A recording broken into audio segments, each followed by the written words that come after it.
인생은 속도도 중요하지만 속도보다는 방향이 더 중요합니다.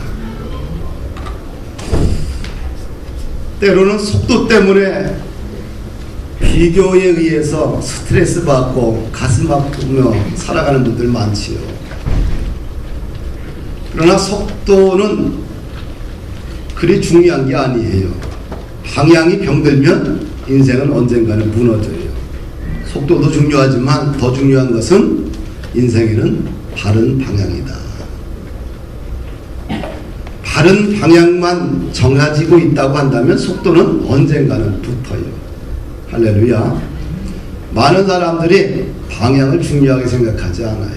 그냥 속도 때문에 저 사람은 나보다 비교해보니까 더 빨리 가는 거예요. 회사도 더 빨리 성장하고요. 자녀들도 더 잘 되고요. 이런 속도 때문에 스트레스 받지 말아요. 속도보다 더 중요한 것은 바르게 살아가는 방향이다.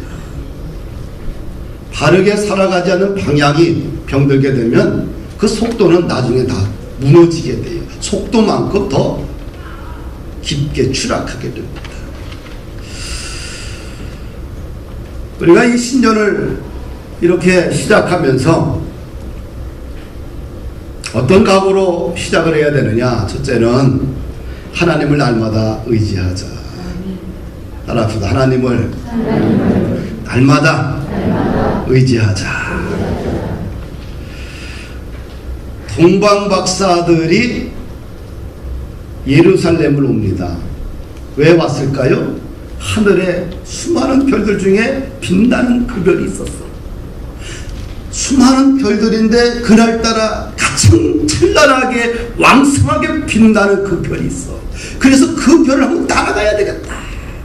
그래서 그 별을 따라오다 보니까 어디로 왔어요? 예루살렘 땅에 온 거야. 예루살렘 땅에서 딱 보니까 또 그 별이 또 나타나서 그 별을 따라가다 보니까 하늘에 있었던 하나님이 이 땅에 오신 아기 예수님이 태어난 거예요. 그 아기 예수님 앞에 경배와 찬양을 드렸지요. 이 동방박사의 인생의 길을 이끌어왔던 그 나침판, 그 빛나는 그 별, 그 별이 우리에게 있어야 돼. 그것이 누구예요? 예수 그리스도입니다. 할렐루야. 그 별을 따라 날마다 의지하고 가자. 다윗의 인생을 이렇게 우리가 살펴보게 되면 특별하게 다윗은 그 별을 따라간 인생이었어요. 시편 5장 3절에 보니까 여호와여 아침에 주께서 나의 소리를 들으시리니 아침에 내가 주께 기도하고 바라리이다. 아침에 다윗이 힘쓰고 애썼던 그 별이 뭐냐? 하나님이라는 거예요. 여호와라는 거예요. 그 별 따라 오늘도 살겠습니다. 믿음으로 그가 결단했다는 거지요. 할렐루야. 다윗이 침상에서 요가 젖을 정도로 밤새도록 눈물로 통곡합니다. 통곡의 대상이 누구예요? 주님이에요. 하나님. 다윗은 인생에서 가장 중요한 원칙을 가지고 있다고 그래요. 인생에서 성공도 맛봤고 실패도 맛봤고 고난도 경험했어요. 그가 인생의 가장 중요한 것, 그 한 가지가 있다는 거예요. 그 한 가지 원칙이 뭐냐? 내가 여호와께 바라는 한 가지 일, 그것을 구하리니 내 평생에 여호와의 집에 살면서 여호와의 아름다움을 바라보며 그의 성전에서 사모하는 그것이라. 뭐예요? 다윗이 바라는 원칙 한 가지 구하는 것이 있는데 그것이 뭐예요? 여호와의 집에서 평생 살면서 여호와를 찬양하고 경배하고 그를 사모하는 것이라는 거예요. 할렐루야. 우리가 2018년도를 이제 시작을 하는데 어떻게 하면 우리가 승리할 수 있겠느냐? 날마다 우리의 왕 되신 예수님 그 별을 따라가야 돼요. 그 별을 의지해야 돼요. 그게 사는 길이다. 할렐루야. 우리가 왜 그 별을 의지해야 되느냐? 오늘 시편 23편을 보니까 여호와가 나의 목자이기 때문에. 할렐루야. 왜 우리가 하나님을 의지하고 그렇게 목마르도록 그분을 따라가야 되느냐? 여호와는 나의 목자이기 때문에. 아멘. 그러면 우리 그 목자는 어떤 목자냐? 선한 목자냐? 사꾼 목자냐? 우리의 하나님 여호와 주 예수 그리스도는 선한 목자다. 선한 목자는 요한복음을 보니까 양들을 돌보고 양들을 위해서 생명을 바치고 양들에게 풍성함을 채워주신다고 했어요. 할렐루야. 이것이 선한 목자에 되신 우리의 왕 예수님이십니다. 근데 사꾼 목자는 어떤 목자냐? 사꾼 목자는 양을 죽이고 도둑질하고 위기가 처했을 때 도망가고 양들을 돌보지 않는다고 그랬어요. 그래서 선한 목자 되신 예수님, 우리는 그분의 자녀이기 때문에 그분을 의지하게 되면 2018년도 우리 인생 가운데 그 별을 따라가다 보면 하나님이 우리 인생을 세워주지 않겠는가. 할렐루야. 이탈리아 나폴리의 음악을 몹시 좋아하는 한 소년이 살았습니다. 그 아이는 공장에서 일하면서 열심히 학교를 다녔어요. 음악 시간에 자기도 가수가 되겠다는 꿈을 이야기했어요. 근데 선생님이 이런 얘기를 합니다. 내 목소리는 덧문이 바람에 흔들리는 것 같으니 그따위 꿈 포기하라. 듣고 있던 친구들이 배꼽을 잡고 웃고 비웃었습니다. 그러나 소년의 어머니는 아들을 무시하지 않았어요. 남편을 일찍 여기고 홀로 농사를 지으며 살던 어머니는 너무 가난해서 신발조차 신지 못하는 맨발의 과부로 통했습니다. 그러나 어머니는 열심히 돈을 모아서 아들의 레슨비를 대주었습니다. 어머니가 아들을 날마다 격려하며 축복합니다. 하나님은 하실 수 있다. 그러므로 너도 할 수 있다. 하나님은 새롭게 창조한다. 너 그러므로 너도 새롭게 날마다 창조될 수 있다. 날마다 그 아들을 향해서 격려와 축복의 언어를 쏟아놓았어요. 이렇게 믿음으로 탄생한 테너 가수가 누구냐? 엘리코 카루소입니다. 사랑하는 여러분들, 하나님의 자녀들이 하나님을 의지하는 것은 복된 일입니다. 하나님을 의지하지 않는 것이 교만이고 패망의 선봉이에요. 하나님 앞에서 가장 큰 불신앙은 나는 가망이 없다. 나는 새로워질 수 없다. 이미 나는 너무 늦었다. 이것이 하나님이 가장 싫어하는 불신앙이에요. 우리가 너무 인본주의적인 생각, 저것 좀 우리 좀 낮춰봅시다. 1단으로. 상당히 덥네. 예. 그거를 1단으로. 더 1단으로. 우리가 너무 인본주의적이고 세상적인 가치가 들어와서 자신의 환경을 보아요. 또 자신의 나이를 보고요. 자신의 가지고 있는 것을 보고 이런 거에 의해서 나는 할 수 없어. 포기하고 나는 가능성이 없어. 나는 새로워질 수 없어. 미리 스스로 자기를 한계를 정하고 포기해버려요. 이것이 하나님이 가장 싫어하는 불신앙이에요. 예수 그리스도 안에서는 어떻게 돼요? 모든 것이 다 가능한 능력을 가지고 있어요. 예수의 DNA를 우리가 갖게 되면 날마다 새로운 생명이 창조되고 우리 인생 가운데 놀라운 역사가 하나님을 만들어 가신다는 사실이에요. 고린도후서 5장 17절 보니까 누구든지 그리스도 안에 있으면 새로운 피조물이라 옛것은 지나갔고 새 것이 되었도다. 할렐루야. 아멘. 그러나 그리스도 예수 안에 있으면 날마다 어떻게 옛것은 사라지고 새 것이 되는 거예요. 우리 피부가 있지만 피부가 10년이 지나도 그냥 피부가 이게 변하지가 않아. 그렇죠? 늘 한결같아. 어떤 현상이라면 피부가 때가 되면 세포가 죽고 새로운 세포가 나오기 때문에 그런 거예요. 그래서 피부가 이렇게 아름답고 다 깨끗한 거예요.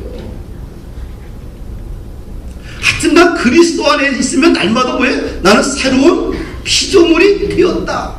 이 안에는 엄청난 성장의 생명의 변화의 DNA가 있는 거예요. 할렐루야. 사업이 어렵고 가정사가 어렵고 내 인생이 막혔을 때 나는 끝났어가 아니라 그때가 시작을 다시 하는 시점이 되는 거예요. 왜? 예수 안에서는 무엇이든지 다 가능하기 때문에 그렇습니다. 고린도후서 4장 16절 보니까 우리는 낙심하지 않습니다. 우리의 겉사람은 낡아가나 우리의 속사람은 날로 새로워집니다. 할렐루야. 여호와는 나의 목자시고 우리는 그분의 양입니다. 그러기에 우리는 부족함이 없어요. 하여튼간 양은 목자를 따라가면 부족함이 없다. 그래서 뭘 채워야 되느냐? 나의 목자 되신 예수님을 내 영혼 속에 가득 채우자. 채우면 생명과 진리와 변화의 거룩한 몸부림이 우리 안에 일어나게 됩니다. 근데 내 속에 어둠을 채우면 어떻게 될까요? 낙심을 채우고 어둠을 채우고 희망을 포기해버리고 절망을 채우게 되면 내 영혼이 죽어버려요. 무엇을 채워야 돼? 나의 목자 되신 예수님을 내 인생 가운데 영혼 가운데 채우자. 그러면 부족함이 없다. 우리가 항아리가 있어요. 항아리가 있는데 가나의 혼인잔치에 항아리가 있는데 포도주가 다 떨어졌어. 예수님이 그렇게 이야기를 해요. 항아리 물을 채워라. 가득 채웠더니 어떻게 돼? 물이 포도주가 됐어요. 채우는 건 누가 채워야 돼요? 내가 채워야 돼요. 내가 채워야, 내가 시간을 들이고 물질을 드리고 인생의 소중한 것을 드리고 하나님을 아는 것을 채우게 되면 채우면 어떻게 돼요? 변화가 일어나고 넘치게 돼요. 2018년도 하나님을 의지하는데 가득 좀 채우자. 채우지 아니하면 늘 부족해요. 채우면 부유해져요. 할렐루야. 왜 나의 목자 되신 예수님으로 가득 채워야 되느냐? 부족함이 없기 때문인데, 그러면 어떤 것을 하나님 채워주시느냐? 2절을 한번 읽습니다. 시작. 그가 나를 푸른 풀밭에 누이시며 쉴만한 물가로 인도하시더라. 푸른 풀밭에 눕는다. 뭔가 어떤 느낌이 들어요? 안식과 평안이 있잖아요. 쉴만한 물가로 인도한다. 뭔가 거기에도 평안함이 있잖아요. 우리가 나의 목자 되신 예수님을 붙들고 살게 되면 뭘 채워주냐? 평안과 안식을 제공해 준다는 거예요. 할렐루야. 이런 각박한 세상 속에서, 힘들고 지쳐가는 세상 속에서 하나님께서 우리에게 안식과 평안을 제공해 줘요. 또 무엇을 제공해 주느냐? 3절에 보니까 나의 영혼을 소생시킨다. 3절에 보니까 내 영혼을 소생시키시고 자기 이름을 위하여 의의 길로 인도하시는도다. 우리의 영혼을 소생시키는 분은 이 땅에서 여러분 만나본 적 있어요? 없어요. 니고데모가 훌륭한 학자임에도 불구하고 그의 영혼까지는 소생시키지 못했어. 그래서 밤에 사람 없을 때 홀로 예수님을 찾아온 겁니다. 이 세상 것 가지고는 우리의 영혼에 소생한다는 게 불가능해요. 불가능. 지식만 충분하면 뭔가 될 것 같지요? 충만해져요. 그러나 우리의 정신세계까지는 만족을 주지만 영적인 세계만큼은 지식이 이것을 만족시켜주지 못한다는 거예요. 할렐루야. 물질과 가족이나 또 우리 일터나 친구가 우리에게 만족을 주고 기쁨을 주고 행복을 주지만 영까지 우리의 인생을 소생시켜 주지는 못해요. 우리의 영혼을 소생시켜 주는 분은 누구예요? 오직 주 예수 그리스도 한 분밖에 없는 거예요. 사랑하는 자여, 내 영혼에 잘된 같이 내가 범사에 잘되고 강건하기를 내가 간구하노라. 이 영혼에 잘되는 축복이 인생에서 가장 큰 복이다. 영혼이 병든 사람과 영혼이 잘되는 사람을 한번 비교해 보십시오. 영혼이 병든 사람에게는 어떤 에너지가 나올까? 죽음의 에너지가 나올 거예요.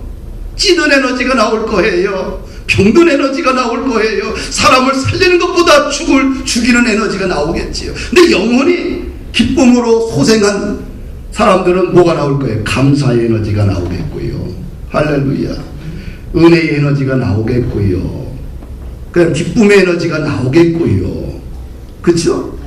좋은 에너지들이 그에게서 쫙 나오게 되는 거예요.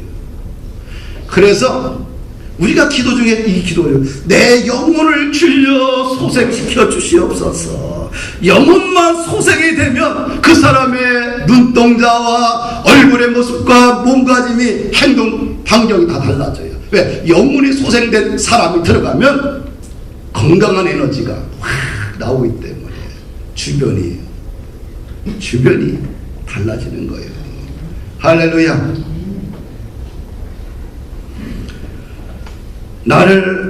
내 영혼을 소생시키고, 우리 목자는 내 영혼을 소생시키고 자기 이름을 위하여, 누구의 이름을 위하여? 자기 이름을 위하여, 하나님의 이름을 위하여 우리를 어디로? 의의 길로 인도한다. 우리의 영혼이 소생되게 되면 하나님께서 자신의 이름의 명예를 걸고 우리를 의의 길로, 의인의 길로 인도하는 거예요. 시편에 보니까, 1편을 보니까 복 있는 사람은 의인의 길을 따라가고 복 없는 사람, 악인은 악인의 길을 따라가게 돼요. 두 길이 있어. 복 있는 사람은 의인의 길은 어떤 길이냐? 어떻게 가냐? 악인의 길을 쫓지 않고 죄인의 길에 서지 않고 오만한 자리에 앉지 않고 오직 여호와의 율법을 즐거워하며 그 율법을 주야로 묵상한다. 의인의 길은 시냇가에 심은 나무가 철을 따라 열매를 맺고 잎사귀가 마르지 않음 같으니 그가 하는 모든 일이 형통하리라. 그리고 의인의 결과는 여호와께서 인정하신다. 우리가 영혼이 소생되게 되면 하나님께서 자신의 명예를 걸고, 이름의 명예를 걸고 우리 인생을 형통하게 하고 우리 인생을 인정하시고 날마다 때를 따라 과실을 맺는 인생이 되게 한다는 거예요. 할렐루야. 그러나 우리의 영혼이 소생되지 않고 죽어있는 사람, 악인의 길을 따라가는 사람 어떤 사람이냐? 바람에 나는 겨와 같도다. 겨가 뭐예요? 알맹이가 없어. 알맹이가 쭉쟁이. 농사를 짓고 나면 알곡과 쭉쟁이를 구분하는데 과거에 어떻게 했느냐? 곡식을 털고 나서 그 다음에 풍채를 돌려요. 그리고 곡식알을 떨기면 곡식알은 그대로 있고 껍데기는 어떻게 돼요? 겨는 날라가. 그럼 날라간 겨는 어떻게 해야 돼요? 막아지고 불살라 버립니다. 이 악인의 길, 영혼이 소생되지 않는 이 악인의 길은 결국 결과는 쭉쟁이다. 결국 악인의 결과는 심판을 견디지 못하고 의인의 모임에도 들어가지 못합니다. 결국 악인의 길은 파멸이고 저주고 흑암입니다. 그래서 나의 목자 되신 주 예수 그리스도를 의지하고 살면 우리 인생이 영원히 소생되지 않겠느냐. 할렐루야. 4절을 한번 읽읍시다. 내가 사망의 음침한 골짜기로 다닐지라도 해를 두려워하지 않을 것은 주께서 나와 함께 하십니다. 주의 지팡이와 막대기가 나를 합리하시나이다. 여호와를 의지하고 따라가는 사람에게 뭐가 있느냐? 사망의 음침한 골짜기로 다닐지라도, 뭔가요 이게? 사망의 음침한 골짜기 하게 되면 뭔가 인생의 고난의 깊은 수렁에 빠져 있는 거죠. 근데 거기서 두려워하지 않는데. 왜? 주님께서 나와 함께 하시기 때문에 사망의 음침한 골짜기에 빠져서 허우적거리고 사망이 캄캄하고 출구가 없는 그 상황 속에서 두려워하지 않는데 왜? 주님이 나와 함께 하시고. 근데 주님이 어떤 능력으로? 지팡이와 막대기로 나를 보호한다는 거예요. 지팡이와 막대기는 뭘 상징해요? 하나님의 능력을 상징해요. 그 고난의 늪 속에서 출구가 막힌 그 캄캄한 어둠 속에서 터널 속에서 하나님이 당신의 능력으로 보호한다는 거예요. 할렐루야. 우리가 요셉을 보면 어떨까요? 요셉은 사랑받는 아들이었지요. 특별히 아버지로부터 사랑을 많이 받았어요. 그런데 형들의 미움을 사게 됩니다. 그 형들이 요셉을 죽이려고 어떻게 돼요? 구렁텅이에 집어넣습니다. 인생의 사망은 음침한 골짜기에 빠졌지요. 죽음이 앞을 가리지요. 미래가 전혀 없지요. 꿈도 꿀 수 없는 상황입니다. 그럴 때 하나님께서 그를 죽이지 아니하시고 그를 돌보시잖아요. 그를 구덩이에서 끄집어내서 미디안 상인에게 팔게 되고, 미디안 상인이 어디로 팔아요? 보디발의 집에 팔아요. 근데 보디발의 집에서 승승장구합니다. 보디발이 보니까 여호와 하나님께서 그와 함께하는 것을 보게 되는 거야. 그래서 그에게 가정 총무를 맡기는 거예요. 성경에 보니까 하나님께서 그와 함께하고 그를 형통하게 함으로 인하여서 그때부터 그의 가정, 일터와 가족과 그가 하는 모든 일에 하나님의 복을 주시더라. 창세기 39장에 말씀하고 있어요. 근데 그거로 뭔가 된 것 같은데 또다시 인생의 어두운 골짜기에 떨어지게 됩니다. 누명을 쓰고 그 다음에 정치범 수용소인 교도소에 갇히게 돼요.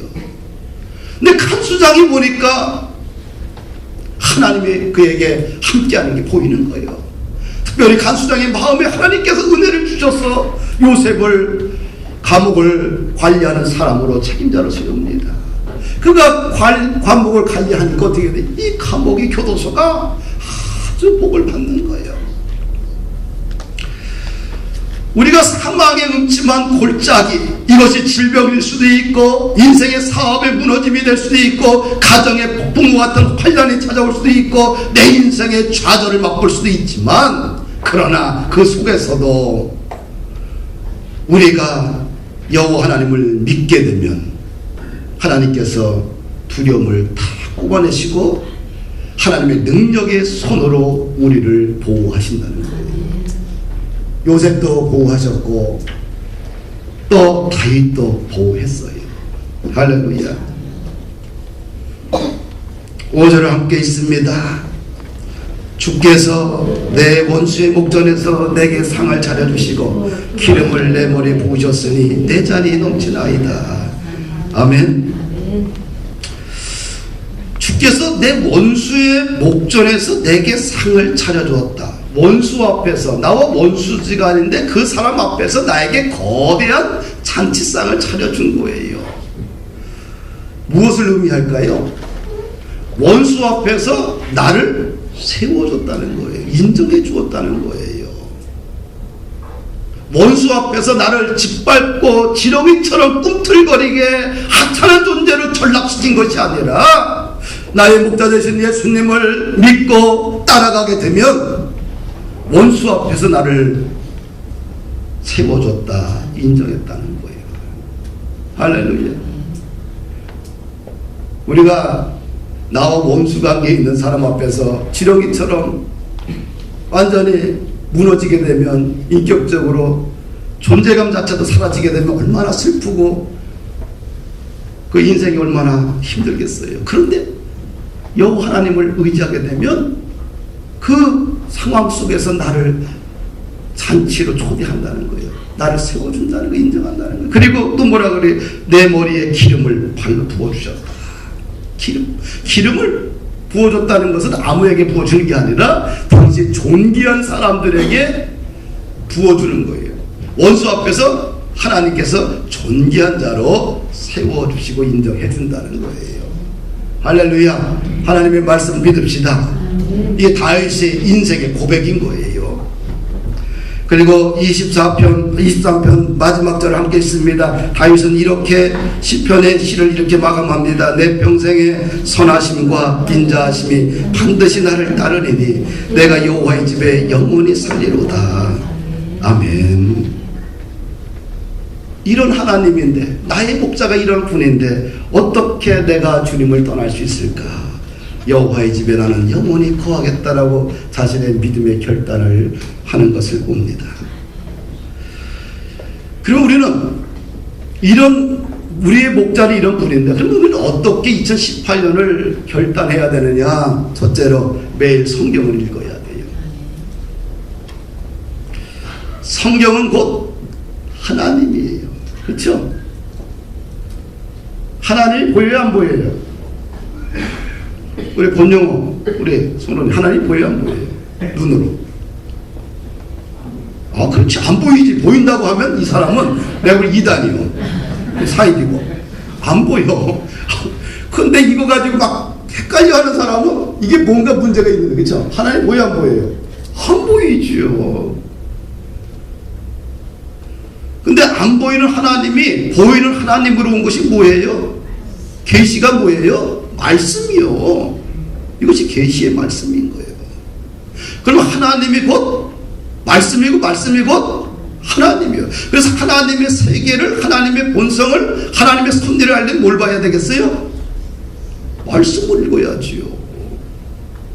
그래서 이 말씀은 우리의 인생의 영혼의 나침판이요. 이 나침판은 뭐예요? 우리 인생의 방향을 지시하는 등불입니다. 그래서 나침판만 있으면 우리는 방황하지 않아요. 나침판만 있으면 우리는 목적지를 갈 수 있어요. 그래서 성경을 읽는다는 것은 매일 나의 목자 되신 예수님을 의지한다. 할렐루야. 두 번째는 우리가 어떻게 살아야 되느냐? 기도해야 돼요. 기도는 하나님의 구체적인 은혜와 능력을, 하늘의 부유함을 이 땅으로 가져오는 통로예요. 기도하지 않고 인생의 문이 열렸다는 사람 아무도 없어요. 근데 인생에 정말 지렁이 같은 인생을 살다가 하나님의 큰 복을 받은 사람들을 보게 되면 다 기도로 그 고난을 뚫고 나갔다는 거예요. 그래서 자신을 기도에 좀 바쳐야 돼. 할렐루야. 따라합시다. 기도는 로밍이 없다. 이해가 됩니까? 문동신 우리 권사님 이해가 돼요? 기도는 로밍이 없다. 이해가 되는데 말하려니까 로밍이 없으면 안 되면 어떻게 해야 돼요? 전화기 쓸 수 있어 없어요? 안 가보셨어요? 반드시 한번 해보셔야 돼. 로밍하지 말고 한번 갔다 오셔요. 그러면 어떻게 돼? 절대 전화기를 사용할 수가 없어. 로밍을 해야지만 한국의 모든 소식을 들을 수가 있어요. 기도는 로밍이 없어요. 왜? 하나님 그 자체가 어디서든지 응답하기 때문입니다. 할렐루야. 여러분들의 고난의 현장에서, 기쁨의 현장에서, 일터의 현장에서 어디서 기도하면 하나님은 반드시 들으시고 응답하신다. 사도행전을 보면 각 장마다 승리의 함성이 울려 퍼지고 있어요. 사도행전의 가장 특징이 뭐냐면 놀랍게 하나님께서 더하시더라, 부응하시더라, 하나님께서 함께 하시더라. 하여튼간 성장의 위대한 메시지가 사도행전에 보면 가득 차 있습니다. 초대교회 승리의 비결은 하나입니다. 그들은 기도하는 교회였다는 거죠. 오늘날 우리들의 인생 가운데 열매가 좀 왜 이렇게 부족할까라고 어떤 분을 생각하는 분들이 있을 거예요. 어쩌면 다른 거 다 되는데 기도의 양이 차지 않아서 아닐까라는 생각도 좀 가져볼 수 있지 않겠어요? 교회의 능력, 성도의 능력이 어디서 올까? 어쩌면 기도의 분량과 질에서 오지 않겠는가. 열심히 살고 있는데 왜 내 인생에 위대한 변화와 위대한 질적인 어떤 혁신이 일어나지 않고 왜 그럴까? 왜 답답할까? 이런 생각을 할 때 있죠. 나만 그런가? 그래요. 뭔가 이것은 내 인생에 채워지지 않아, 아직 덜 차지 않았는가? 그래서 한번 기도의 분량을 한번 좀 채워보셔요. 그리고 나서 되는지 안 되는지 그때 얘기합시다. 안 해놓고서 되니 안 되니 하나님이 있니 없니 그거 말하지 말고. 그래 안 그래요? 보사님들 그래 안 그래요? 우리 성가대 그래 안 그래요? 그래요. 세 번째는 우리가 뭘 결단했느냐? 섬기고 살자. 이게 섬기면 뭐냐? 나도 예수님 따라 살겠다는 결단이 있죠. 이 섬김은 사다리를 놓는 거룩한 길이죠. 우리가 현수막을 걸더라도 저 위에 못 걸잖아요. 뭐가 필요해요? 사다리가 필요해요. 사다리를 밟고 올라가야지만 현수막을 높이 걸 수가 있어요. 마찬가지로 예수님께서 우리가 스스로 구원받을 수 없어요. 왜? 죄 많은 인간이 어떻게 하나님 앞에 올라갈 수 있어요? 그래서 하나님께서 뭘 만들었어요? 사다리를, 예수 그리스도를 사다리를 만들었어. 그래서 우리를 보고 왜? 사다리를 밟고 천국 가는 거예요. 구원받는 거예요. 할렐루야. 사다리가 없이 어떻게, 중보자가 없이 어떻게 우리가 천국에 올라갈 수, 입성할 수 있겠어요? 은혜의 자녀가 되겠어요. 그래서 하나님께서 뭘 만드냐? 자신이 이 땅에 내려오셔서 사다리를 만들어 놓고 직접 죽으신 거예요. 섬겨주신 거예요. 그러면 우리는 어떻게 살아야 되느냐? 사다리를 놓는 작업을 해야 돼. 그 사다리가 뭐예요? 나를 밟고 걸어가라는 거예요. 넘어가라는 거예요. 그래야 그리스도의 향기가 되지 않겠느냐. 할렐루야. 하나님 나라가 그냥 권세는 언어로 되는 게 아니라 섬김으로 되는 겁니다.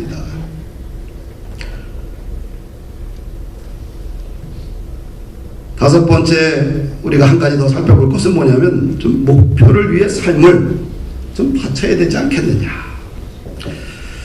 목표 없이 무슨 에너지가 나오겠어요. 교회도 마찬가지예요.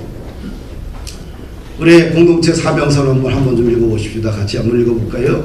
위대한 계명과 위대한 명령과 위대한 헌신과 위대한 순종과 위대한 교회와 위대한 그리스도를 만든다. 위대한 것 때문에 스트레스 받죠.